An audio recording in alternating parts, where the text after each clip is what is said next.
Could we be in for a double dip recession? We've had jobs numbers holding steady. We've had some corporate earnings coming in, but what kind of growth is good growth? It's all being examined in a new book called Smart Growth. It's been written by Professor Ed Hess from the University of Virginia, and he joins us today. It's good to have you here. Nice to be here. Thank you. So tell me, you make a distinction in your book between good growth and bad growth. I didn't know there was such a thing as bad growth. I thought corporate America adhered to the idea that all growth was good. Corporate America does. And that's the issue I raise in my book. My issue basically is the first book that attacks the three big myths about growth that basically exist in our system. One, all growth is good. Bigger is not true. Bigger is always better. Not true. And companies either grow or die. Not true. In fact, you may die because you grow. And if you're growing the wrong way. If you're growing the wrong way and you don't manage the risk of growth. Growth creates risk. Growth can stress people, culture, processes. It can dilute your customer value proposition, and it can challenge your quality controls and your financial controls. Perfect example, Toyota. Toyota went on a big growth binge to be number one. When it made that strategic decision, it changed from being the best to wanting to be the biggest. And Toyota got into lots of quality problems caused by many small changes trying to be number one. Why is it, though, that most corporations in America have seemed to have drunk the growth Kool-Aid? In other words, it is the buzzword in just about every boardroom. Where are we going to get the growth from? Yeah, well, growth is good, okay? And I'm not anti-growth. Yeah. I'm for real growth, enduring growth, and innovation. I'm against fake growth. I'm against the short-term dominance of in our system of now. Growth doesn't happen that way. Growth is a process. It's a complex process that is dependent on the behaviors of lots of people. So growth is good if it's properly managed so as not to create the risk and destroy value. Growth can be good if it's real, if it's sustainable, if it's evidence of the underlying vitality and strength of the business and how customers like what you're doing and how you're beating the competition. But somehow the yardstick got kind of twisted, didn't it, in terms of how companies are measured? Yes. The yardstick got twisted to basically, for public companies, quarterly earnings. The yardstick got twisted to the short term. All part of what's happened in this country, instant gratification. I want one now. And that happened for lots of reasons. One, all right, changes in who owns stock. Over 70% of the stock of public companies is owned by institutions, and they own their stock on average less than 12 months. They're not owners of stock, they rent the stock. They need to be in it for the long haul for this to work? Yes, you need shareholders to be in it for the long haul. We need more Warren Buffetts. That's what we need. Long-term holders who understand that business is not mechanistic and it cannot be managed, if you will, to produce a penny to the penny of earnings every quarter. Right. What about the role of the chief executive? A lot of these men and women come in and they want to have it sing on their watch. Yes. Regardless of what is in the best long-term interest of the company. Yes, and their watch is short. The average tenure of a CEO in an American U.S. public company today is 6 years or less. So think about it. They're going to come in, they got 6 years to do well, to get their stock options, and unfortunately many CEOs do things for short-term benefits that long-term can harm the company.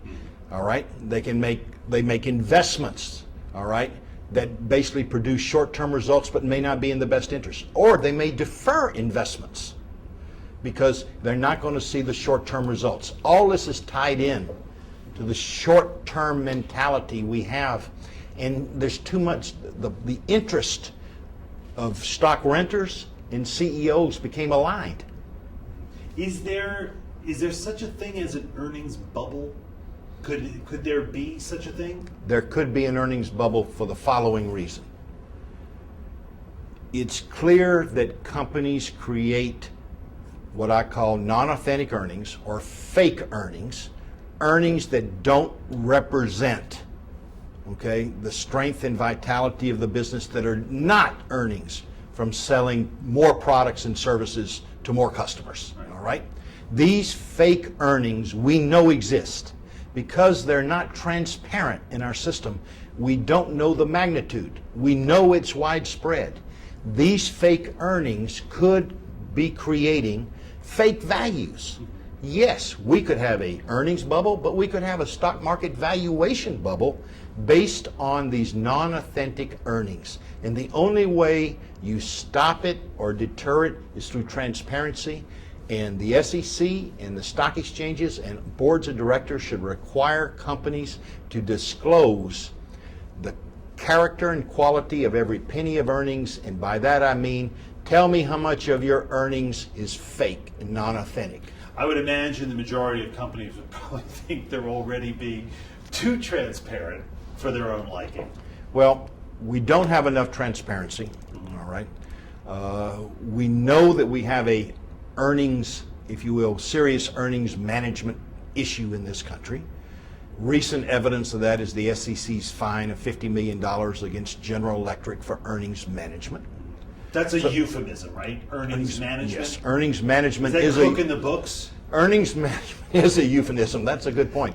It's earnings management is creating what I call non-operating earnings through accounting elections or accounting machinations or financial machinations, but those earnings have nothing to do about selling more goods and services to more customers. It's having a good CFO, not more light bulbs sold. Yes, it's having a good CFO, not more light bulbs sold. And a good point.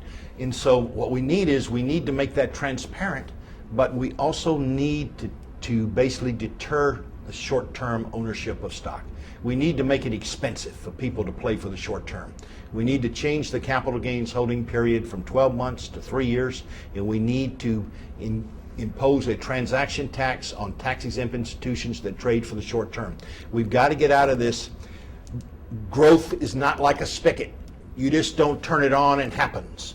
Growth is a very complex process. Growth is change. And you earn it. And you earn it, okay? And we need to go back to fundamentals, basics, and earn it the old-fashioned way.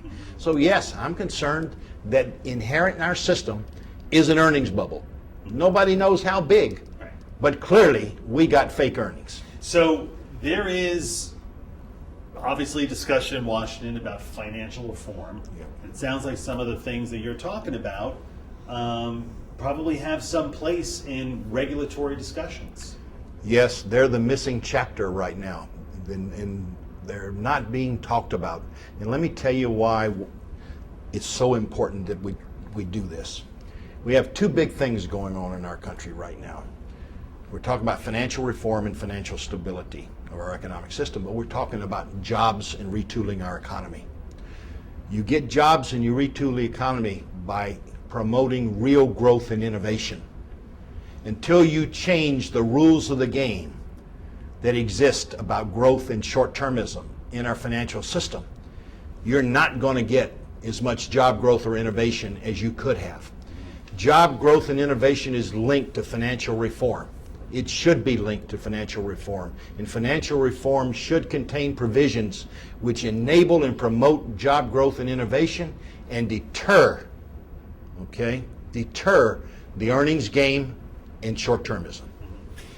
Is it too easy for us to lay a lot of this blame on Wall Street's doorstep? The fact that Wall Street has perpetuated this pressure on quarterly earnings that if you don't make your number, we're going to slam you. And if we slam you, you're going to leave the C-suite.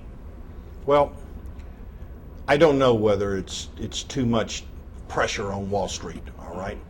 Clearly, Wall Street dominates today in our business environment, dominates the business environment. CEOs or businesses do not dominate the environment. If you will, Wall Street has become the tail wagging the dog, all right?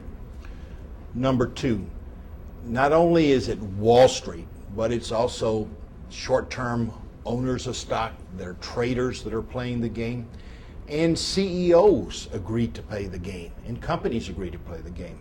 We need more companies like Costco. All right, the book is called Smart Growth. Professor Ed Hess, thank you very much. Thank you for having me.